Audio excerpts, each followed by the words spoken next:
先見の明というか、先見の英明が光ってる感じなんで。先見の英明いいね。あるけどさ、まだこっちあるんだっていう風に。これは、やっぱり斬新というか。手お辞儀白だと、別れるのが嫌だっていう意味なんでね。時期がハングルってこと？そう。ハングルでもだからあるんだけど、うん。別の言語で全く同じ響きっていう、時期と時期の間にイコールに多分これ、日韓の意味があるっていうか。問題が一つだけありまして。多分同じことだと思う。2025年、新年明けまして、コスモシー。2024年12月31日大晦日、コスモシーがジギジギでデビューしました。わー。はい。ということで、我々は2024年最後の動画として、コスモシーのグループ紹介動画をアップしました。はい。で、我々的にはその、奇抜すぎるコンセプトに、度肝を抜かれまして、それで取り扱おう、最後の動画として、もう面白いかな、ぐらいの、感じでアップしたんですけど、その動画、結構いい感じというか、見られてまして、うちのチャンネルにしては。好調ですね。だからその反応を見ると世間的にもコスモシーにビビッと来た人が多かった。なんか感じるものがあったんだろうなっていうのが、っていう、印象で、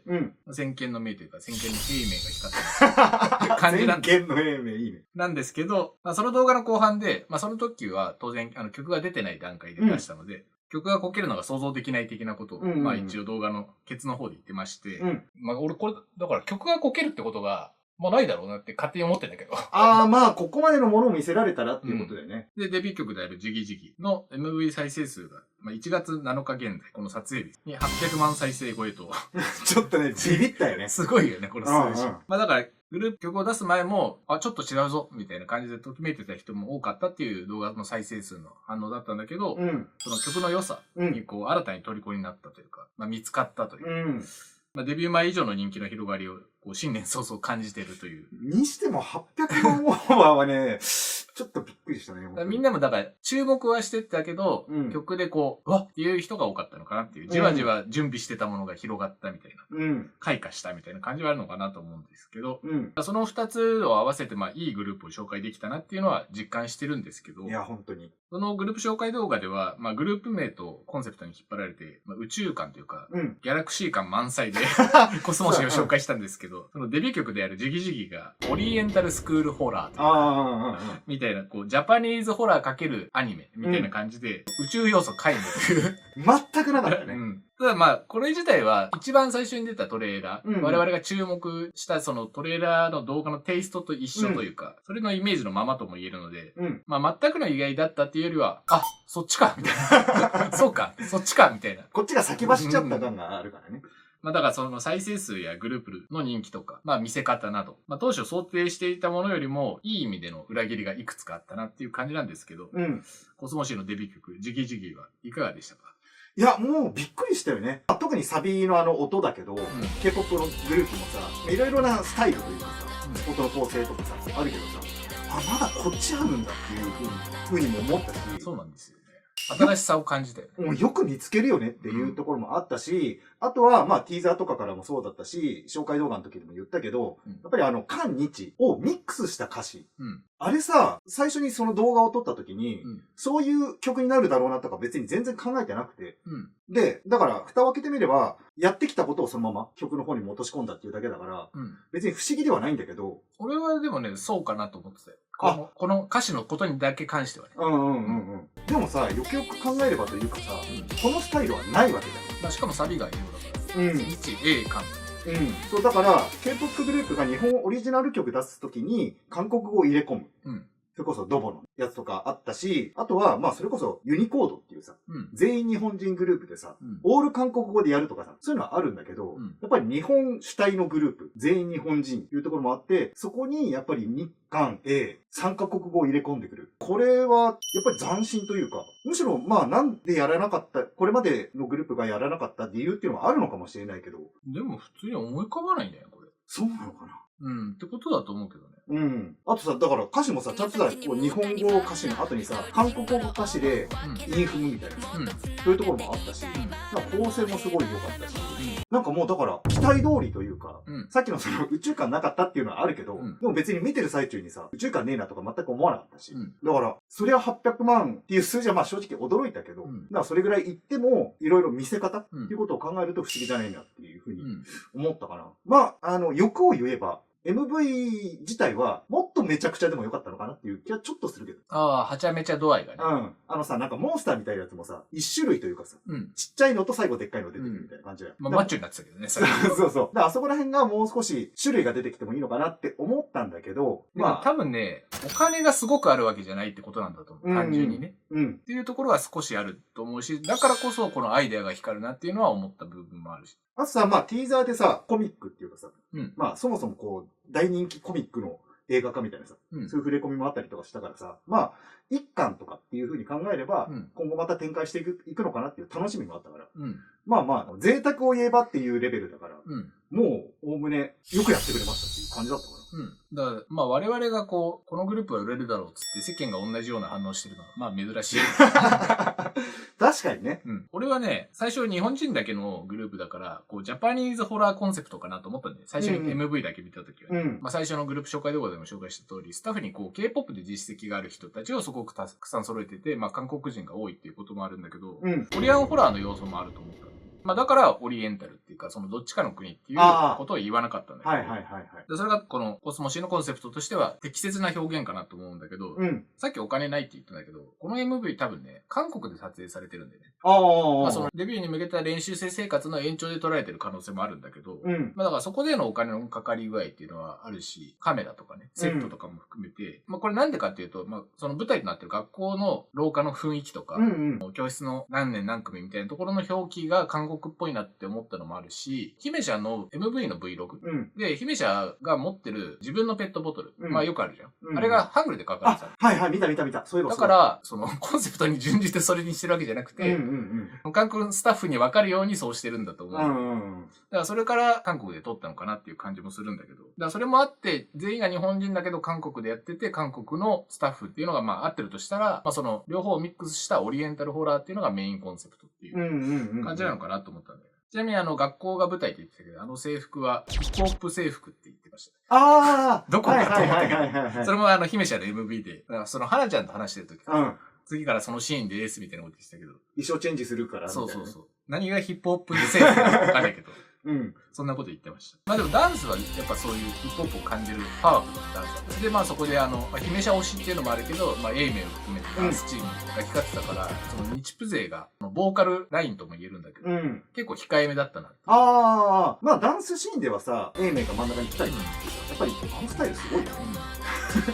分かってたけど、改めて作品と見せられる、して見せられると、おおみたいな、普通にマジで。どうしても目がね、A 名に行っちゃう。あれいいよね。二人のコンビが普通にかっこいいなっていう感じもあるんですけど。だからまあ、日韓をミックスしてる作り方っていうのがあって、まあ、要所要所に入る、少女コンセプト。キャッチコピー的なところにも少女戦士って入ってたりとか、コンセプトとアニメーション自体が日韓をシームレスにしてるっていうか、どっちかのホラーっていうことをまあ、曖昧にしてるっていうことだと思うんだけど、だからまあ、その見せ方自体がまず単純に新しいっていう感じもするし、で、曲はさ、まあ一応、プレスリリースではアフロポップサウンドのがベースっていう風に説明されてるんだけど、まあ歌詞はさ、まあ普通の恋愛的な歌詞から、まあ普通に始まるというか、その日英韓が混ざってるというところはまあ特殊なんだけど、だからそれを日常的と捉えるなら、そこから呪詛的なさ、呪術的なベビーアイヘイティダっていうさ、すごく呪文的なさ、あれに入るってギャップがすごいゾクゾクするし、なんか心が囚われるみたいな。その曲の構成がまずかっこいいな。サウンドもすごいかっこいいし、だからこの転調がまずめちゃめちゃいいな。びっくりした。そう、ゾクゾクくる感じっていう。これはだからまあ、チェンもさっき言ってたけど、その日プ派生はおろか、K-POP でもあんまり感じたことない感じで、まあ強いて言うなら、まあ我々が好きなレドベル。なんだけど、結局このオリエンタルっていうのは、レドベルがやってるのはどちらかっていうとヨーロピアンホラーっていうかさ、アメリカホラー的な要素が強いから、まあそっちの風景で見られるような庭園が使われてたりとかさ、もうするから、このオリエンタルホラー感を出してるのはコスモシの完全なオリジナルだなと思ったし。ブラウン管とかはさ、K-POP アイドルの MV でもよく出てくるけどさ、やっぱり結構 J ホラーとかさ、ブラウン管使いがちみたいなイメージもあるし、冒頭のこう、なんてパパパって画面が切り替わるとかもなんかその感じは言われてみれば印象はあるかな。まあ曲は、これは明かされてなかったっていうか、デビュー曲後は明かされたんだけど、この MV のコンセプトも全部合わせてたと思うけど、プロデュースは数々のヒット曲を生み出してきたプロデューサー集団、シチズンズ・オブ・コスモスと A&R プロデュースチーム、アンプリファイドかが参加して非常に完成度の高い作品となっているっていう、まあ、このシンシティとか別に新たに明かされたスタッフの名前。ちなみにこの2組は調べても全く情報は出てこなかった。俺もね、シチズン・オブ・コスモス調べてみたけど、なんかね、サウンドクラウドが出てきたんだけど、それが同一なのかわかんないし。そう、だから、どこの誰々がとか、そのルーツみたいなのは正直わからないんですけど、この曲のクオリティ、MV も含めたクオリティは、この2組の手腕がかなり大きいのかなっていうのが少し明かされたというか、まあ名前だけ明かされたっていう感じだと思う。で、まあその曲の転調とか含めて、タイトル、ジギーイコールジギーや、で、まあ、その彼女たちが歌ってるからジギジギってまあ言ってますけど、これさ、サビのところの後半、ヘオジギジギシーロ。まあ、口語的に言うと、ヘオジギシローみたいな感じが文章的には正しいらしいんだけど、このジギーのところがまあ、大 GY なんだけど、英語表記がそのままタイトルになってイコールになってるんだけど、ヘオジギシローだと別れるのが嫌だっていう意味なんだよね。あ、ジギがハングルってこと？そう。ハングルでもだからあるんだけど、ヘオジギシロの時期のところをこの曲のタイトルに使ってるんだけど、だからまあ、切り取り方としては時期は、なんか万人とか、あとチキって知るに、日々みたいな字、チキの友人みたいなさ、古くから知る友人のチキ。の意味もあるらしいんだけど、それは多分あんまり一般的じゃなくて、だから、ヘオジギが分かれるっていう単語なんだけど、だから多分ここでの使い方は、分かれるの、レルみたいなところを繰り返してるっていうか、白が嫌だだから、別れる嫌だの文章が別れるのが嫌だ。話というか文章なんだけど、その時期のところを繰り返してイコールにしてるんだけど、だからそこを英語にしてて、まあ、これはちょっと話出るかもしれないけどさ、我々も会話によく出すけど、約束とかさ、まあ、ラーメンとかもそうなのかな、高速道路とかさ、韓国語でも一緒だけど、意味も、響きも全く一緒の言葉だったり、まあ漢字派生だからってことが当然あるんだけど、それってまあいくつかあって、で、この時期も万人とか四季っていう意味もあるし、まあ多分これ別れる話だから、時期っていう男の子の話の可能性もあると思うんだよ、普通に、ね。時期と別れるのが嫌だ、ね。そう。っていうのも多分意味合いとしてあって、まあこれちょっとふわっとした話だけど、要するに響きは同じ言葉でも意味が変わったりとか、別の言語で全く同じ響きっていう、時期と時期の間のイコールに多分これ、日韓の意味があるっていうか、っていうことを多分込めてると思う。だから曲の意味としてはその日本語と韓国を言葉を含めてシームレスにするっていう意味合い。K-POP をベースにして日本人4人がそれを演じてるってことでもあるんだけど、それをまあ多分体現してて、でまあこれをまあなんでやってるかっていうか、これをやることの大きな目標の一つとして、多分、J-POP から K-POP への革命だと俺は結構思う。革命を掲げてるというか、日本における K-POP のあり方を結構変えようとしてんのかなっていうか、まあ当然なんだけど、日本アイドル産業においては K-POP ってかなりこうシェアがでかくて、まあ日ポ派生ももともとはサイバイバル番組の元がまあ向こうのものだけど、まあその大元は日本のものだっていう文脈も当然あるんだけどさ。だけどまあ結局韓国のものを日本人がこう喜んで摂取してる状態っていうのを。今やね。でまあ別にそれを我々も悪いとは思ってないけど、やっぱり日本のクリエイティブ集団、アイドルを好きっていうとか、まあアイドルでこう成功したいみたいなことを思ってる人たちはやっぱり清楚系アイドルみたいなのを含めた日本の源流から含めても悔しい部分もあるけどさ、まあ、要するに異国の人たちに蹂躙されてるともまあ言える部分もあるから、で、アイドルっていう文化自体は日本も誇るものが当然あるし、今でもさ、坂道系とかこういいグループもたくさんあるけど、やっぱ負けてるっていうのが現状じゃん。まあいろいろ言ったけど。まあシェア的にも、ね。そう。で、まあ日本はそこの対抗策として日パーセグループの、これは言い方良くないけど、真似事をしてるというかさ、模倣してるじゃん。で、K-POP スタイル。そう。だから我々は K-POP が好きで、それに近しいものが見れるから、それも当然嬉しいし、クオリティが高いものが出てきたらそれに感動も当然するんだけど、やっぱりそれはオリジナルじゃないし、そこに要するにクリエイティブをしてる人たち、01を作ってる人たちは、やっぱ悔しいっていうかさ、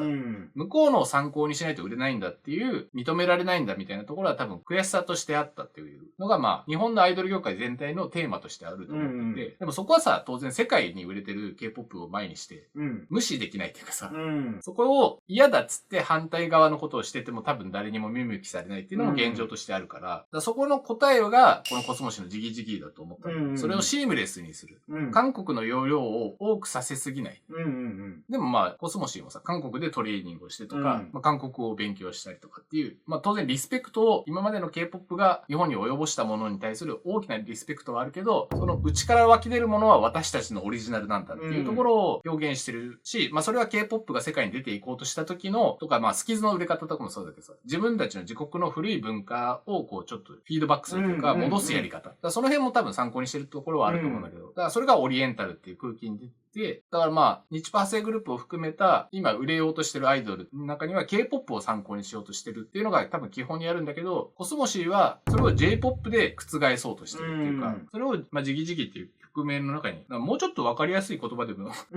よかったんじゃないかなとは思うんだけど、わかりやすいっていうか、そのコンセプトがね、まあ俺の言ってることは正しければだけどね。でもよかったんじゃないかなとは思うけど、俺はそれを狙ってるんじゃないかと思ったし、まあこの曲の転調とかも含めて、そういう何かをシームレスにしよう。特に日本と韓国っていう K-POP と J-POP っていうのをアイドルっていうイコールの部分のところにフォーカスを当てて表現しようとしてるのかなと思ったんだよ。だからそのコンセプトも主張、このマニフェスト。俺がそうかもしれないと思ったマニフェストも含めて、とにかく独特だなと思って。そうね。それがだからまあ新しいなっていうことでもあるし、それがこうさらに注目だなと思ったし、みんなが、なんか違うかもって言って注目してるのは、その部分なのかなっていうか、そこから醸し出されてるコスモシーが持つものをそう思ってるのかなっていう、このヒットの要因のね、みんなが心が動かされる理由っていうのは、そういうところにあるのかなと思ったんで。もう本当にハイブリッドっていう感じもするしね。そう。な感じで、だから、ますます注目度が増したし、この先見の英明が光ってよかったなって思ったんだけど、問題が一つだけありまして。多分同じことだと思う。フィジカルはおぼろか。サブスクも一切されてない。そうなんだよ。そうなんだよ。何してんだよ。そう、だから曲が YouTube で MV を見るしかないんですけど、だからそれでちょっと回ってるっていう。まあね。まあ、ゼロじゃないとは思うんだけど、それは、まあ、いずれされることだと思うから、まあ、もしかしたらデジタルシングルのまんま、フィジカルはないかもしれないけど、サブスク解禁しないはありえないじゃん。だからそれはまあ、いずれされると思うんですけど、だから何が言いたいかというと、ベールを脱いだかと思いきや、まだまだ謎だらけっていうのは、さっきのプロデューサー集団も含めてね。デビューしたら全てが明かされると思ってたら、意外と結構明かされてないところ多いっていう。だって MV 公開ないけど音源だけとかっていうのはあるけどさ、MV 公開して音源ないってなかなかないよ。そうだから、Twitter とか SNS 活動も別にちゃんとあるんだけど、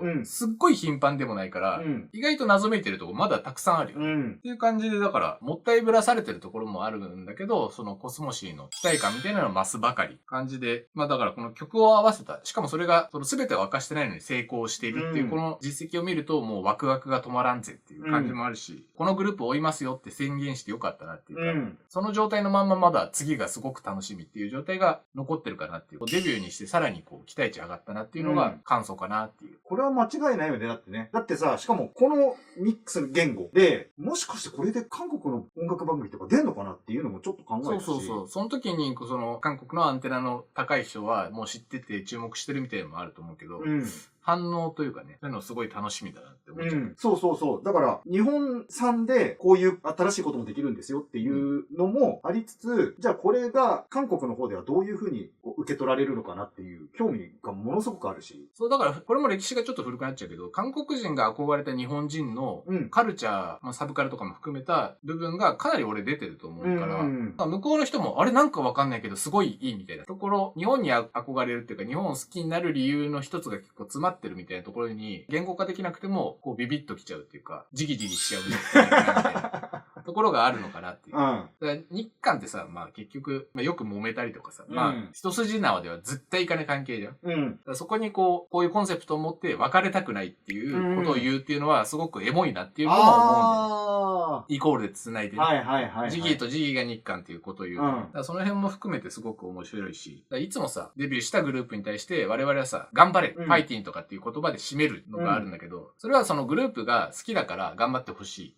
で、まあアイドルは頑張張るもんだみたいなところが、まあ、あるっていうのもあるんだけど、なんかこの、国の威信をかけてじゃないけど、